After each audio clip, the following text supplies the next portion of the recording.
when they talk about spiritual armor, we're engaged in spiritual warfare, which is what we've been talking about. We're engaged in a great struggle between the forces of darkness and the forces of light. And it says in the Bible, in the 6th chapter of Ephesians, that we have to put on the whole armor of God. What does it mean to engage in spiritual warfare?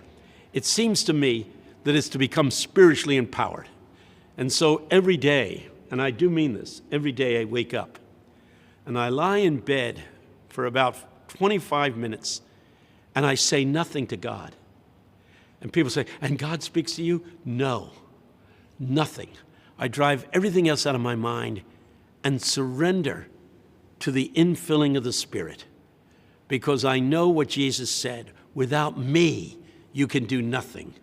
Without my presence in you, the evil side of you will take over the good side. Unless my Spirit is in you, says Jesus, you're going to be fighting a losing battle with the forces of darkness. Spiritual warfare is going on out there in the world. It's going on in our own lives. And we need to spend time each day not asking God for stuff, but surrendering to the infilling of His Spirit. Christ is alive. He wants to invade people. He says, if you ask, you will receive. And every morning I surrender and ask for the infilling of His Spirit, because I know I'm going out there to deal with forces of darkness in the world and forces of darkness within my own personhood. Jesus said there's two ways of praying. You can do it with a lot of fancy words. In the Sermon on the Mount, He says, that's what the Pharisees do. Oh, they're beautiful prayer. Oh, Pastor, that was a beautiful prayer this morning. He says, you can do that, and it has its reward. But if you really want to pray, go into the closet and shut the door. And the God you meet in secret will reward you openly. By that He means go to a secret place. The ancient Celtic Christians called it a thin place.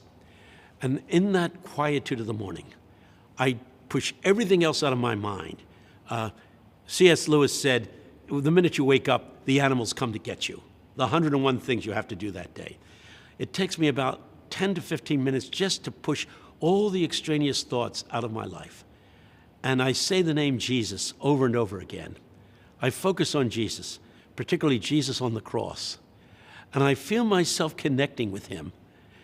I feel Him reaching out from Calvary across time and space and absorbing out of me the dark side, the ugly side of my humanity, cleansing me. If we confess our sins, He is faithful and just, says 1 John, the 1st chapter. He will forgive us of our sins, and here's the important thing, and He will cleanse us. I start each day surrendering to a cleansing. I say, Jesus, I'm waiting.